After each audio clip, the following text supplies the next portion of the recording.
데살로니가 후서 1장 11절에서 12절 말씀, 앞에 화면 참고하셔서 2절밖에 안 되는 말씀입니다.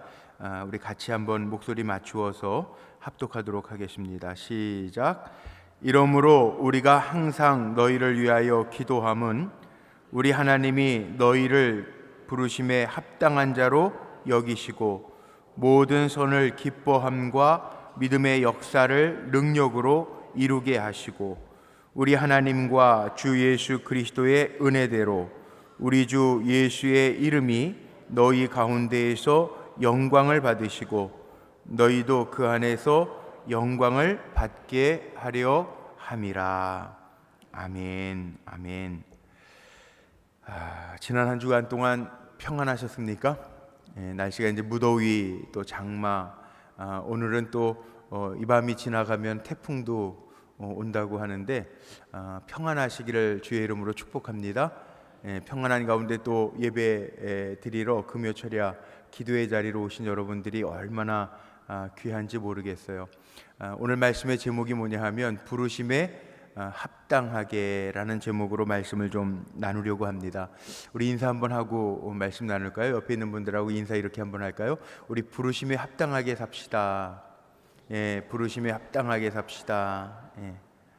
한 가지 더, 제가 들어오면서 보니까 저는 오늘 하루 종일 교회에 있었는데 들어오면서 보니까 9시 될 때 딱 들어오면은 너무 썰렁해요. 우리 찬양을 30분을 하는데 찬양할 때 너무 신나지 않아요? 은혜가 막 느껴지잖아요. 그렇죠?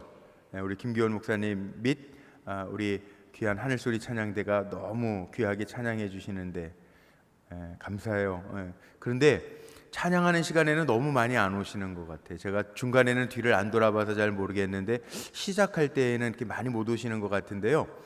이 찬양할 때부터 은혜가 넘치잖아요. 그러니까 이왕이면 조금 일찍 오셔서 한 8시 50분에 오셔서 한 10분 정도 먼저 기도하시고 찬양하시면 더 좋겠지만 이 금요일 날 차가 많이 막히는 것 같기는 해요. 그런데 우리 이렇게 한번 인사해볼까요? 조금만 일찍 와서 은혜 받읍시다.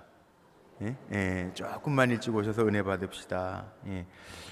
찬양, 우리 마음으로 준비하는 찬양 더 신나는 것 같아요. 귀하게 여겨지는데 다음 주부터 이왕이면요 찬양하는 시간에도 좀 오셔서 같이 찬양하면서 은혜 받았으면 참 좋겠다라는 생각이 듭니다.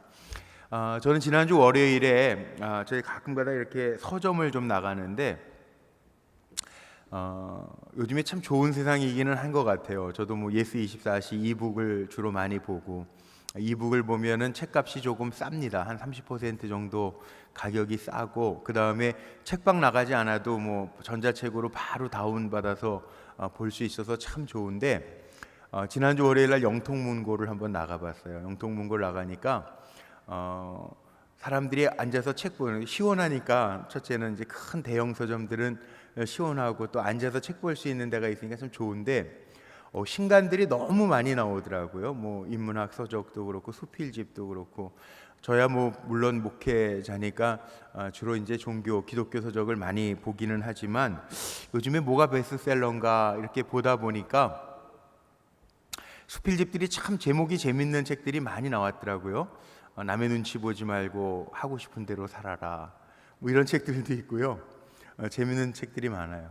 근데 책들이 참 많이 나오는데 그거를 다 좀 읽고 싶기는 한데 시간이 그렇게 책 한 권 읽으려고 해도 하루 온종일 걸리기도 하고 보통 좀 깊이 읽게 읽어야 되는 책들은 한 8시간 정도는 걸리는 것 같아요. 근데 저 책들을 좀 다 어떻게 좀 읽을까 막 하는 마음이 들던데 좋은 사이트를 하나 찾았어요. 제가 북코스모스라고 하는 책 보니까 신간 나오는 책들을 다 요약을 해놨는데 월 회비를 내면 그 책들 나오는 거를 한 5% 정도로 요약을 아주 쫙 해놓는 사이트도 있더라고요. 요즘에 저는 보통 예스24시의 북클럽이라고 하는 이제 이북으로 요즘에 신간은 아니지만 이북으로 나온 책들은 얼마든지 볼 수 있는 그런 사이트도 있고 그런데 책을 보다 보니까 아주 재미있는 책도 있더라고요. 그레고리 스톡이라고 하는 사람이 무슨 책을 썼냐면 질문의 책. 책이 질문으로만 돼 있어요. 275가지 질문으로만 돼 있는데 요즘에 사람들이 자기를 돌아보지 않고 살아가는 사람들이 너무 많으니까 자기를 좀 돌아보라고 하는 질문인 것 같아요. 예를 들면 이런 질문들입니다. 만약에 오늘 밤에 세상을 떠난다면, 이 전도 폭발 같네. 예. 만약에 오늘 밤에 세상을 떠난다면 여러분 누구 만나서 무슨 얘기하고 싶은가? 한번 생각해 보세요. 질문의 책입니다. 여러분 누구 만나서 무슨 얘기하고 싶어요? 예? 누구 만나서, 아들 만나서, 딸 만나서 불러서 사랑의 얘기, 뭐 용서하는 얘기, 앞으로 어떻게 살아라, 뭐 이런 얘기 하고 싶으세요? 그런 것도 있고 또 이런 질문도 있더라고요. 재미있는 질문 가운데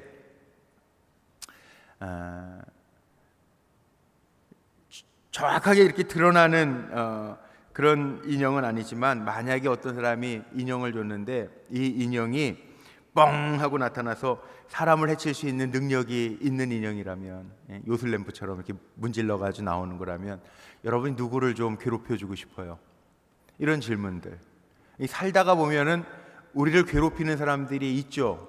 어렸을 때에도 힘세다고, 저도 가만히 생각해 보니까 그 질문을 보니까 제가 웬만해서는 어디 가서 이렇게 힘으로는 안 꿀렸는데요. 동네 형 중에 하나가 괴롭히는 형이 있어요. 못된 형이 하나 있었어요. 자전거 타고 지나가면은 자전거 바퀴 사이에다가 이렇게 우산 활 같은 거 이렇게 꽂아요. 그리고 맛있는 거 주면 지나가게 해주지, 뭐 이런 형이 있었어요. 어렸을 때 한 대 확 때려주고 싶은데 힘이 저보다 센 형이어가지고 제가 못 때려줬는데, 하여튼 그런 질문도 있고요. 뭐 질문 보니까 재미있는 질문들이 많아요. 만약에 집에 불이 났는데 식구들을 다 건져내고 뭐 애완동물도 다 건져냈어요. 마지막으로 한 번 더 집에 들어가서 가지고 나오고 싶은 게 있다면 뭘 가지고 나오겠습니까? 여러분 뭐 가지고 나오고 싶으세요? 책에 275가지나 되는 질문이 있는데 별의별 질문이 다 있더라고요. 근데 그 질문에 대답을 하면서 자기가 어떤 삶을 사는지를 한번 생각해 보라고 하는 취지의 이야기인 것 같아요.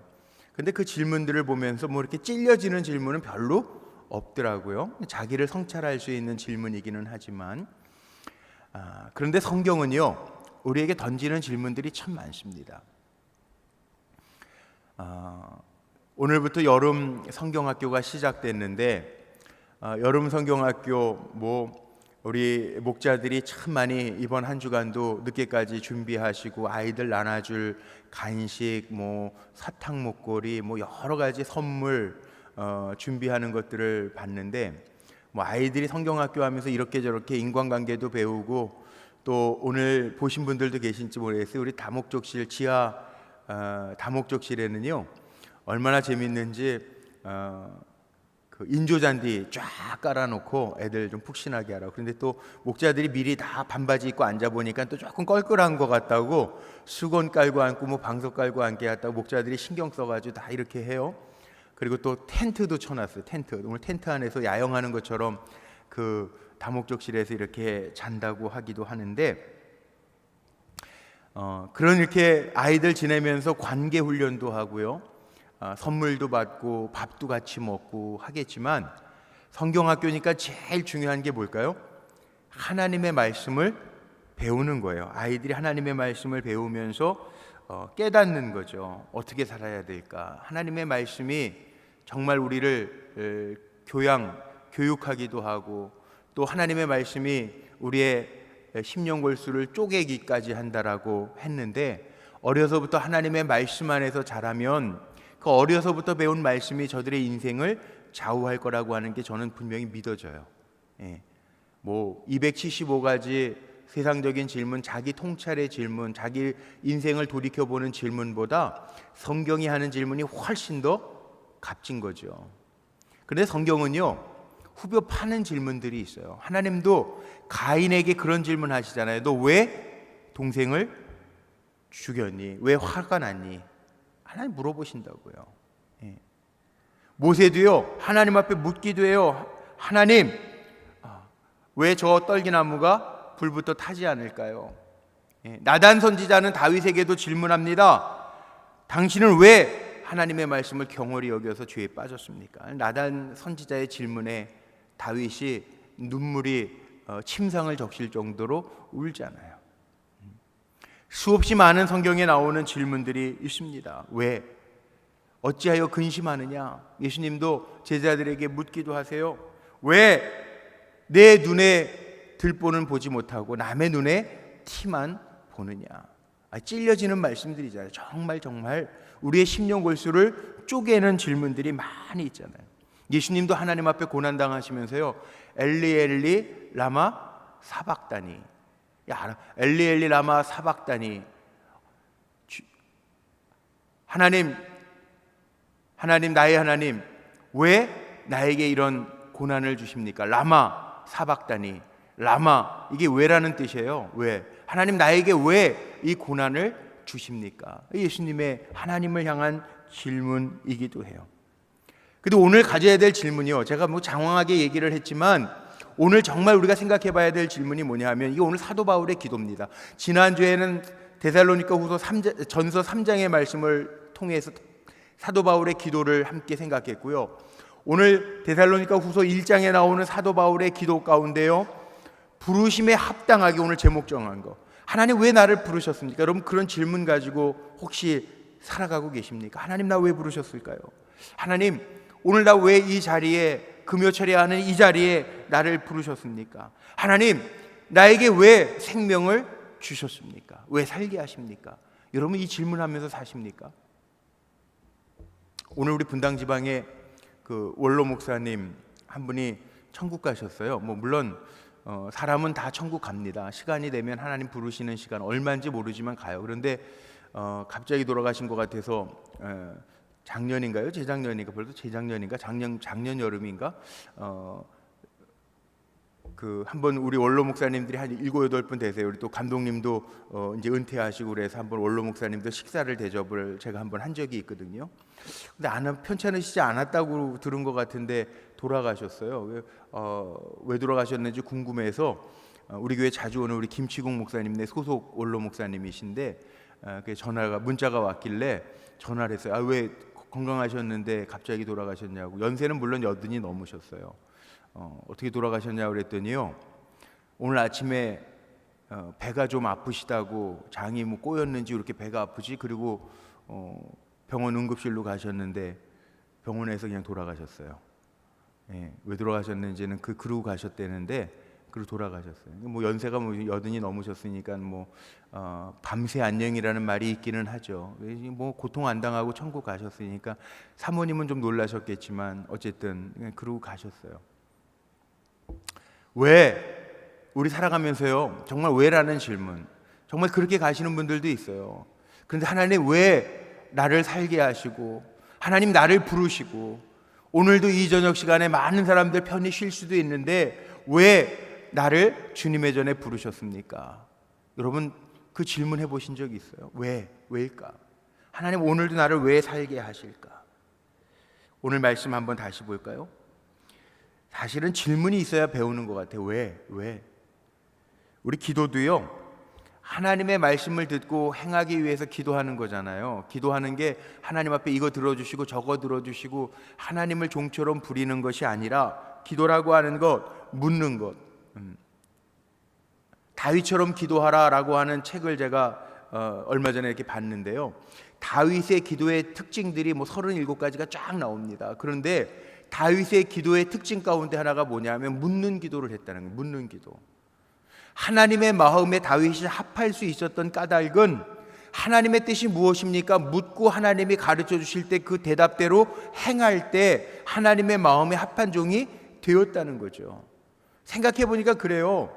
사울은 묻지 않았어요. 하나님 앞에 묻지 아니하고 자기가 앞서서 행하고 자기가 제사 지내고 기다리지 못해서 하나님이 사울은 버리셨는데요, 다윗은요, 오랜 기간 동안에, 왕이 되기까지 오랜 기간 동안에 광야 생활도 하고 쫓겨다니면서 생명의 위협을 느끼면서도요, 물어요 하나님 앞에. 왕이 됐으면 자기 마음대로 할 수도 있을 것 같은데 하나님 앞에 묻습니다. 하나님, 내가 어디로 올라갈까요? 헤브론으로 올라가라. 하나님 말씀하세요. 헤브론으로 올라가요.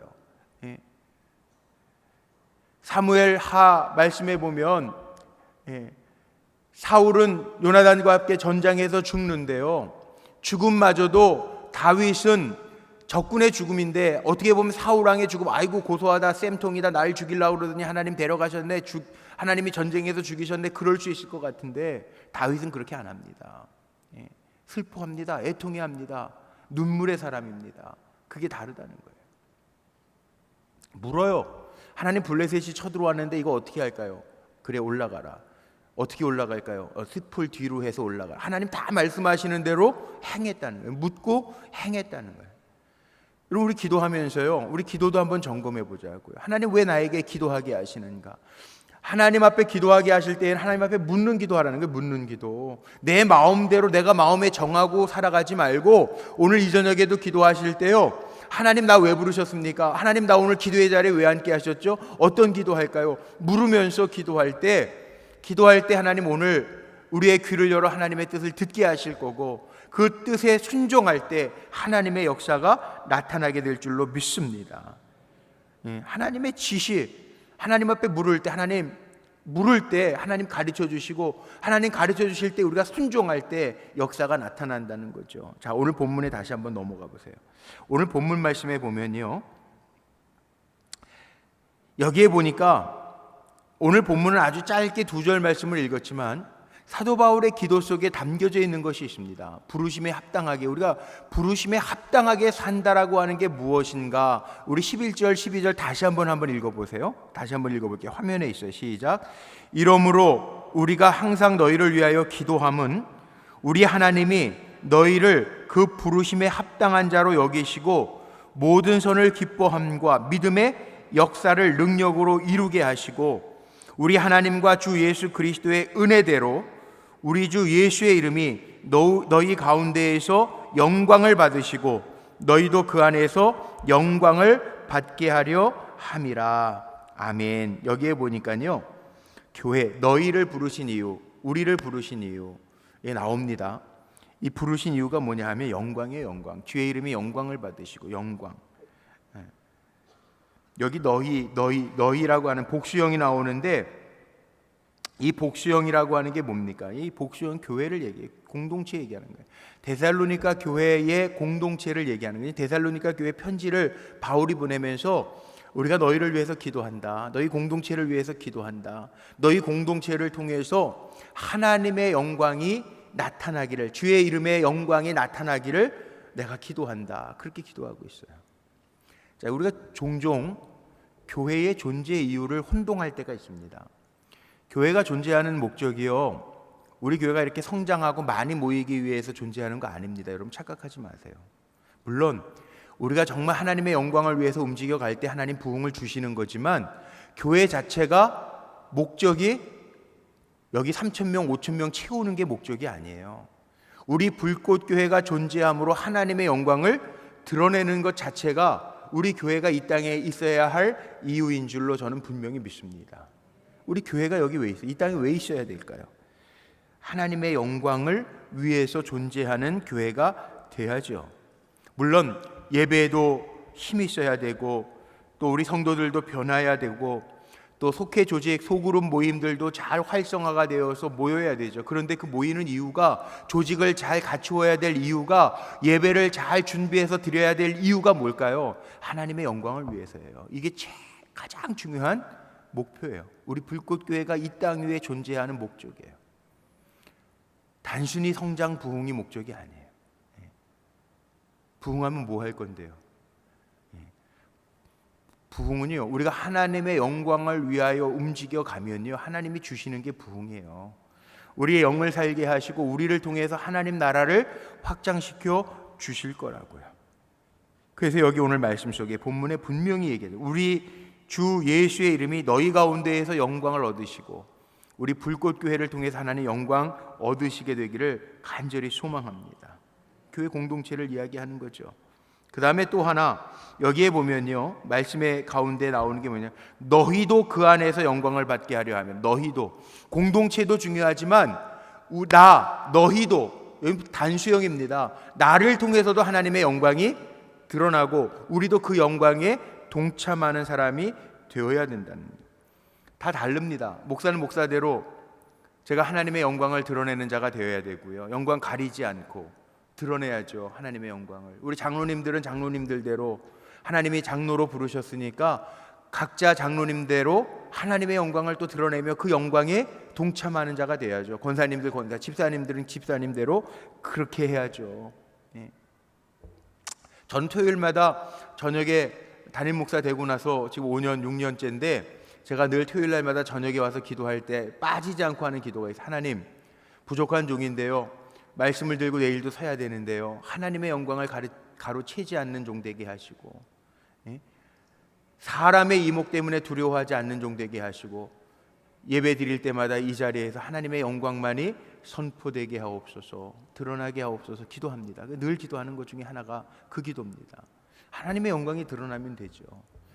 전 요한을 참 좋아하는데, 요한이요, 여인이 난 자 중에 예수님이 요한을 칭찬하는데 사도 요한을 칭찬하면서 여인이 난 자 중에 이보다 큰 자가 없다고 그랬어요. 그런데요, 요한이 뭐라고 그랬냐, 예수님이 등장하시고 예수님에게 세례를, 감히 내가 예수님에게 어떻게 세례를 베풉니까 그랬는데, 세례 요한은 주님의 오시는 길을 준비하는 자고 나는 저의 신들매도, 주님의 신들매도 신발끈도 담당하지 못할 만한 종입니다. 그러면서 뭐라고 얘기합니까? 세례 요한이 나는 망해야 되겠고 그는 흥해야 되겠다. 주님은 흥해야 되겠다. 이게 하나님의 영광을 드러내는 거예요. 그런데 사람들이요, 하나님의 영광을 가로채기 시작하면서부터 문제가 돼요. 교회의 문제를 보면요, 다른 게 아니더라고요. 사람이, 목회자가 하나님이 받으셔야 될 영광의 자리에 자기가 서 있으면 문제가 되더라고요. 예.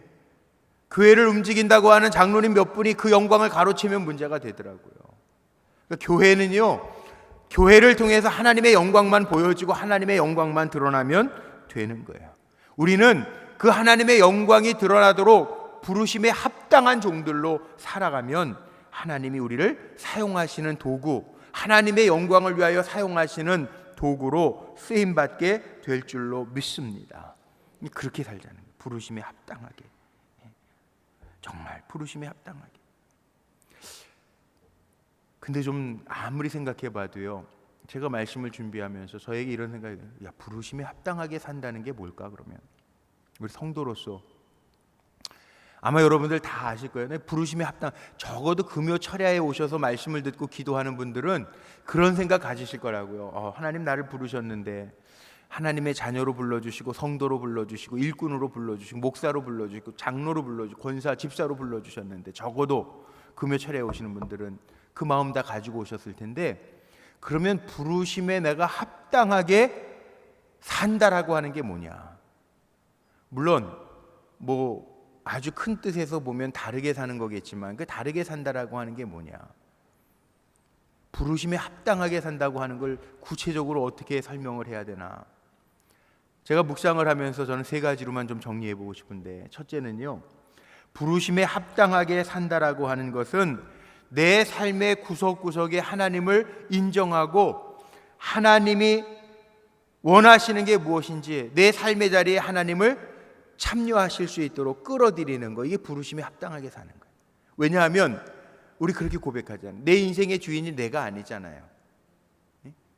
내 인생의 삶이 내가 아니고 하나님이심을 고백하면서 우리 찬양하는 것처럼 내가 주인 삼은 모든 건 내려놓고 주님이 나의 주인이십니다, 내가 하나님만 믿습니다, 섬깁니다 고백하면서 사는 사람들이잖아요. 그러니까 내 삶의 구석구석에 하나님이 간섭하실 수 있도록, 참여하실 수 있도록, 주인 되실 수 있도록 내어드리는 것, 그게 부르심에 합당하게 사는 삶이라는 거죠. 너무 어렵게 생각하지 마세요. 하나님의 영광을 위하여 산다라고 하는 것은 내가 주인이 아니라 내 삶에 하나님이 주인 되셔서 내 삶을 이끌어 가실 수 있도록 주인의 자리를 내어드리는 것이 부르심에 합당하게 사는 삶이라는 거예요. 우리 몸에도요,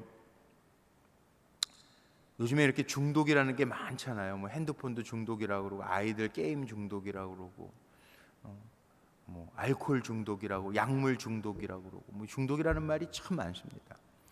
예. 중독이 돼서 살아가는 사람들 많아요. 그 중독이 되었다라는 얘기는요, 자기의 삶을 자기가 어찌할 수 없다라는 얘기예요. 자기가 컨트롤이 안 되는 삶이 중독된 삶이에요. 하나님의 부르심에 합당하게 사는 사람은 어떤 사람이냐 하면, 하나님이 나를 컨트롤하실 수 있게 내어드리는 삶을 살아가는 사람이 부르심에 합당하게 사는 삶이라는 거예요. 그러니까 뭐 금요철에 오시는 분들은 불꽃교회에서 금요 철야를 이거잖아요. 세상 사람들은 금요일을 불타는 불금이라고 해요. 불타는 금요일. 근데 우리는 금요 철야를 불꽃교회에서 불금 아닙니까? 불금. 그런 분들이 없겠지만 뭐 세상에 술로 몸을 더럽히는 사람이 있어요.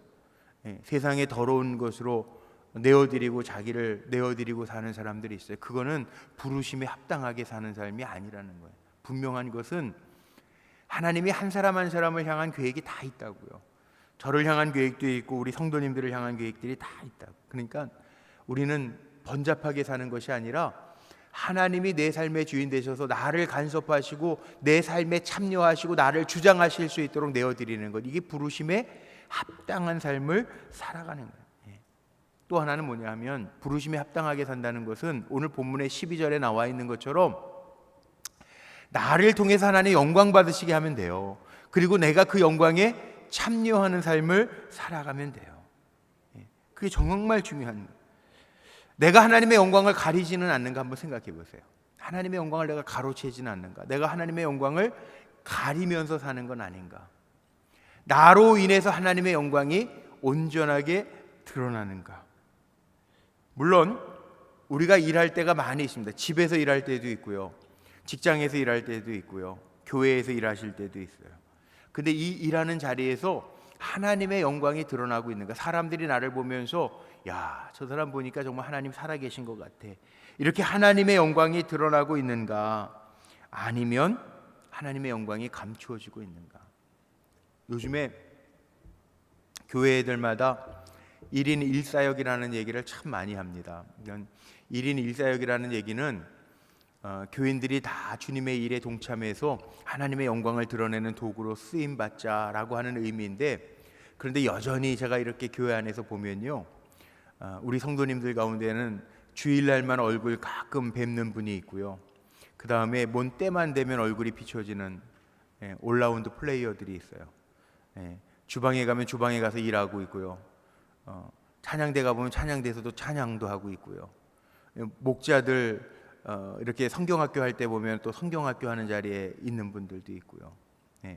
오늘도 아침부터 분명히 직장에 가셔야 될 집사님이신데 직장에 가지 아니하고요, 오늘 낮에 우리 유원일 권사님이 TV 우리 저 뿌리반 하는 방에 207호에 그 프로젝터가 이렇게 밝지 않아 가지고 고장이 자꾸 나고 그러니까 우리 장로님 한 분이 기증을 하셨어요. 근데 이제 그게 왔어요. 또 성경학교 해야 되니까 좋은 화면 보면서 성경 공부하라고 와서 조립을 해야 되는데 다들 뭐 신방 가고 막 그래, 사람이 없으니까 그 글을 올려놨더라고요. 우리 지금 있는 분들 중에서 좀 도와주실 분들 좀 207호로 오세요. 그래서 제가 빨리 내려갔죠. 내려갔더니 또 생각지도 않은 집사님, 남자 집사님이 그 시간에 오전에 계신 거예요. 아, 집사님 벌써 직장 조퇴하고 오셨어요? 성경학교 때문에 오셨군요. 그랬더니 안 갔대요, 회사를. 그래서 아니 회사를 안 가면 어떡하냐고, 갔다는 와야지. 그랬더니 안 가도 된대요. 그 수련회 때문에, 오늘 성경학교 때문에. 또 우리 집사님이 하시는 병원이 있어요. 병원에 제가 진찰 받으러 갔는데 거기 미리 지난주에 갔는데 미리 여름 휴가 병원 그 휴가 날짜가 있더라고요. 휴가라고 써 있더라고요. 보니까 우리 청소년부 수련회, 청소년부 목자니까 그 청소년부 수련회 기간에 맞춰서 목요일서부터 토요일까지 병원 쉽니다. 그리고 그렇게 놨더라고요. 너무 이 목사가 볼 때 너무 귀한 거예요. 그러니까 1인 몇 사역씩 하시는 거예요. 1인 몇 사역씩. 근데 왜 그렇게 하나? 1인 1사역이라고 그러는데 왜 제가 이렇게 목회하면서 보니까요, 1인 1사역이 아니라 다인 1인 다사역들을 하시더라고요. 근데 그분들을 보니까요, 그분들의 간증이 그거예요. 1인 1사역, 하나님의 일을 하면서 감당하면서 간증들이 생겨지고요, 하나님의 일을 하고 하나님의 영광을 드러내는 기쁨을 맛보아 알기 때문에 1인 다사역을 해도 힘들지 않대요. 물론 직장 생활 잘해야죠. 성실하게 잘해야죠. 안 가도 되는 자리 맞아요. 그랬더니 저 높아서 안 가도 돼요. 그러시더라고요. 하여튼 오늘 뭐 성경학교라고 다 이렇게 준비하고 오셔서 준비 이렇게 해주시는 분들을 보니까 그분들이 왜 그래요? 그렇게 왜 열심히 일해요? 다른 게 아니죠. 주님의 일, 하나님의 영광의 일의 맛을 알기 때문에 헌신하는 거 아니에요. 제 마음속에 그 고백을 들으면서 제 마음속에 어떤 마음이 들었냐면, 하나님, 우리 성도님들이 다 주님의 일, 하나님의 영광을 드러내는 맛을 알게 해 주옵소서. 그 기도가 막 나오더라고요. 하나님 앞에. 보세요. 하나님의 영광을 위해서 같은 방향으로 같이 움직여 나갈 때 우리 불꽃교회가 이 분당 지역에서, 아니 분당 지역뿐만 아니라 한국에서, 아니 한국에서뿐만이 아니라 정말 세계를 향해서, 열방을 향해서 하나님의 영광을 드러내는 우리 불꽃교회가 되지 않겠습니까? 전 지금도 그렇게 꿈꾸고, 오늘 금요철에 기도하시는 여러분들도 부르심에 합당하게 하나님의 영광을 드러내는, 아니 하나님의 일을 감당하면서 그 영광의 기쁨을 맛보아 아는 성도님들이 다 되시기를 주님의 이름으로 축복합니다. 마지막으로 부르심에 합당하게 우리가 산다라고 하는 의미는요, 주님과의 교제를 잘하면서 사는 것, 이게 부르심에 합당하게 사는 삶의 방법이라는 거예요. 주님과의 교제가 없이 신앙생활하기는 정말 힘듭니다. 저는 요즘에 문자들을 많이 보내주셔서 청년들도 그렇고 교인들도 그렇고요, 기도 제목도 부탁을 해주시고, 우리 권사님 치료 중에 계신, 암 치료 중에 계신 권사님 계세요. 항암 치료 갈 때 기도 부탁도 하시고 제가 기도도 해드리고, 남편 권사님이 해외 근무 중이시라 해외에서도 저에게 기도 부탁하시면 제가 문자로 꼭 답신을 드려요. 청년들도 기도 제목 가지고 기도하면서 답이 빨리빨리 안 오니까 지쳐가지고 목사님 포기할까 봐요. 지금까지 기도하고 있는데 응답이 안 와요. 그리고 문자를 줘요. 그럼 저는 그렇게 대답을 해요. 그래, 믿음이라고 하는데 근데 뭘까? 믿음이라는 거 하나님 하실 거 끝까지 믿고 기다릴 수 있는 게 믿음 아닐까? 나는 그렇게 생각하는데. 그리고 제가 오늘도 답신을 줬어요. 포기? 기도하면서 우리 포기하지 말자. 포기는 배추 셀 때 쓰는 말이 포기지. 하나님은 우리가 기도하는 거 절대 잊어버리지 아니하시고, 우리가 조급함을 갖는 것 자체가 나를 의지하기 때문에 조급한 거 아닐까? 하나님 의지하면, 하나님이 하실 거 믿으면, 맡겨드리면 하나님 하신다고 약속했으니까 끝까지 한번 우리 힘내보자. 아자아자 화이팅. 그래서 제가 답신을 줬어요. 그런데요, 부르심에 합당하게 산다라고 하는 것은 저는 이런 것 같아요. 주님과 교제하면서 살아가면요, 때로는요 정말 그럴 때 있어요. 신앙이 다 다르니까 포기하고 싶은 때도 있고 놓고 싶은 마음도 있을 거 아니에요. 그런데 부르심에 합당하게 살아간다라고 하는 것은 주님과의 교제 속에서 주님의 이끄심을 맛보는 게 부르심에 합당한 삶을 살아가는 거죠. 보면요 이런 겁니다. 우리가 하나님 의지한다고 하는데, 하나님 의지할 때는 승리해요. 근데 하나님 의지할 때는 하나님의 인도하심이 있어요. 그럼 하나님 인도하심을 따라가면 승리해요. 근데 신앙생활을 하다 보면 우리가 자주 빠지는 오류 가운데 하나가 뭐냐 하면, 아주 쉽게 얘기하면 여호수아서 6장과 7장에 보면 여호수아서 6장에 보면 여리고 점령의 사건이 나오고요, 여호수아서 7장 말씀에 보면 아이성 전투에서 패한 게 나옵니다. 여리고 성은요 난공불락의 석인데, 여호수아와 이스라엘 백성들이 여리고성을 점령하게 된 이유는 다른 게 아닙니다. 하나님 앞에 물었고 하나님이 지시하시는 대로 매일 한 바퀴씩 돌고 마지막 7번째 날은 7바퀴를 돌고 함성을 지르는데 무너져 내립니다. 아이성은요 여리고성을 넉넉하게 승리하고 나니까 여호수아에게 찾아와서 얘기하죠. 뭐라고 얘기합니까? 아이성이요, 우리 3,000명만 올려보내도 충분합니다. 얘기해요. 왜? 인간의 경험으로 저 난공불락의 성 여리고성도 우리가 무너뜨렸는데 이 아이성쯤은 아무것도 아니거든요. 그러니까 인간의 경험을 가지고요, 하나님의 의지에서 하나님의 지시를 따르는 게 아니라 인간의 경험으로 묻지 아니하고 행하는 거예요. 거기에 오류가 있는 거예요. 하나님과의 교제, 주님과의 교제가 없으면 우리가 어떤 오류에 빠지냐면요, 교제하지 않으면요, 내가 이때 이렇게 하나님 풀어주셔서 그러니까 그 경험만 가지고요 그냥 단박에 하려고 그래요. 그래서 오류가 생길 때가 참 많아요. 그러지 말자고요. 부르심에 합당하게 생활한다는 것은 다른 게 아니라 끝까지 겸손하게 하나님 앞에 묻고 하나님의 지시를 따르겠습니다. 그것이 승리의 지름길인 줄로 믿으시기를 바랍니다. 그래서 우리는 우리 능력으로 사는 게 아니기 때문에 하나님의 능력으로 사는 거기 때문에 부르심에 합당하게 산다라고 하는 것은 주님의 능력을 공급받아야 되는데, 주님의 능력을 공급받기 위해서는 주님과의 교제가 있어야 돼요. 말씀도 읽어야 되고, 그리고 기도도 해야 되고, 그리고 오늘처럼 말씀을 들으면서 다시 우리의 심령 속에 잘 새겨야 살 수 있다는 거죠. 결국은 한 번만 따라해 보죠. 부르심에 합당하게 산다는 것은 하나님의 영광을 맛보며 사는 것이다. 네, 여러분 그렇게 사시기를 바랍니다. 부르심에 합당하게 날마다 어떤 일을 만나든지 하나님의 영광을 드러내는 우리 불꽃교회, 하나님의 영광을 맛보는 우리 성도님들이 다 되시기를 주님의 이름으로 축복합니다.